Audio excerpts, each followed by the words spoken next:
Hunters, it's Liam. Wanted to give you kind of the next step on the Internet of Haunting, using that particle photon to trigger haunt effects and haunt shows or whatever else you want to do.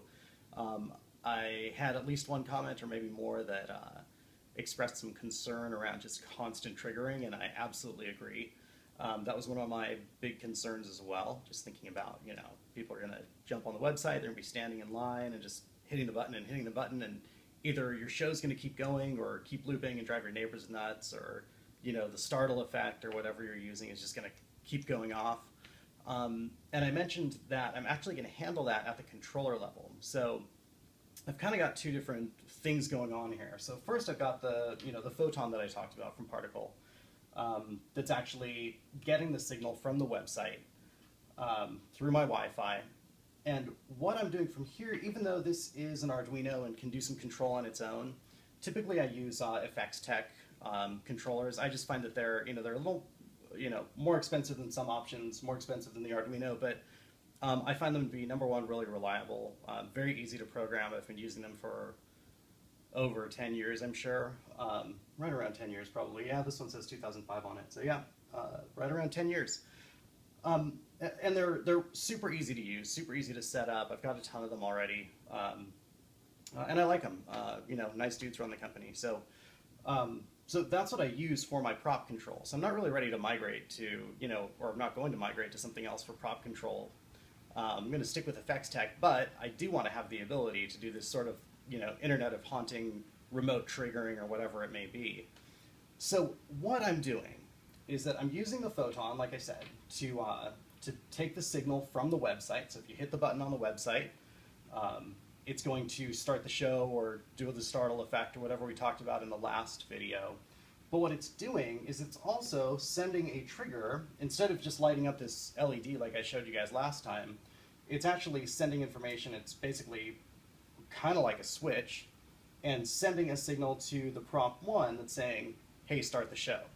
So the prop 1 sits here and waits and waits and waits for the signal, and once it gets the signal that the photon sends it, it goes through and starts the show, or does, triggers the startle effect or whatever it may be.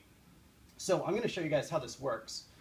First I'm going to plug in my photon, and again, I'm plugging it into my computer, but all it's getting from my computer is just power. I could just as easily plug it into just a USB wall adapter as well, which is what I'll do when it's in the haunt, of course.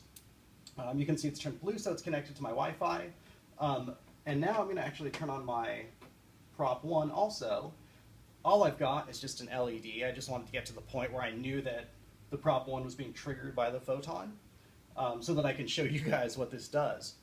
So to address your concerns around timing, the way that I have the basic program written for my prop 1 is that there's basically a 10-second timeout, and you can change that to whatever you want, of course.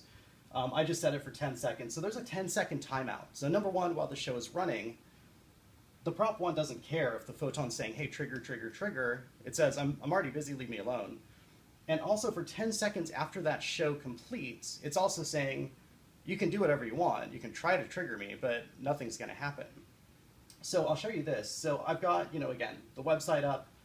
If I hit the button, number one, the LED over here is going to go on, and like I said, the only thing that I have this doing, prop 1 doing, turning on an LED. When it gets a signal from the photon, it turns on the LED for 10 seconds. And then the LED turns off, and then it times out for 10 seconds. So I can sit here, and I can hit the button, and the photon's getting a signal, as you can see. And I'm hitting the button, hitting the button. Nothing happens on the prop 1 until that 10-second timeout is complete.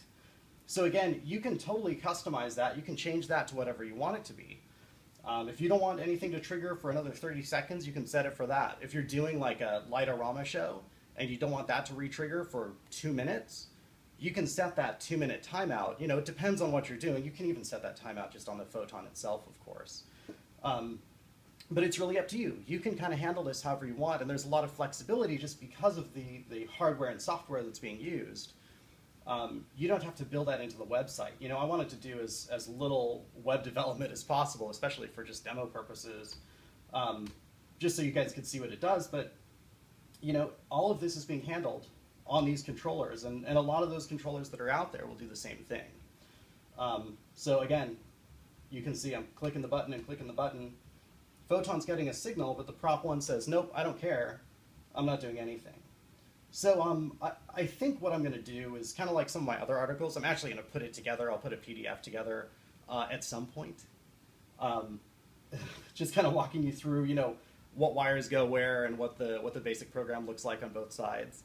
But thought I'd share that with you guys. I think it's really cool. I'm really excited that I've kind of got it to the point where, a button on a website is actually triggering an event in my haunt or, in my yard or whatever it may be. So cool stuff. I'm excited. Hope that helps answer some questions for you guys. If you do have additional questions, post them in the comments. I'm glad to respond and help you guys out. One more thing I wanted to mention before I go. I don't know if I mentioned this or not. I got a fellow from Simply Fog hit me up on Facebook the other day and wanted to send me a bottle of fog juice to review. So I'm going to review this. That'll probably be my next video a little bit later this week. So we'll kind of switch back into something a little less techy and a little more haunty maybe. So hope you guys are doing great. Hope you had a great weekend. Keep on subscribing, commenting, liking, sharing. I appreciate it. And keep on haunting. We'll see you soon. Bye.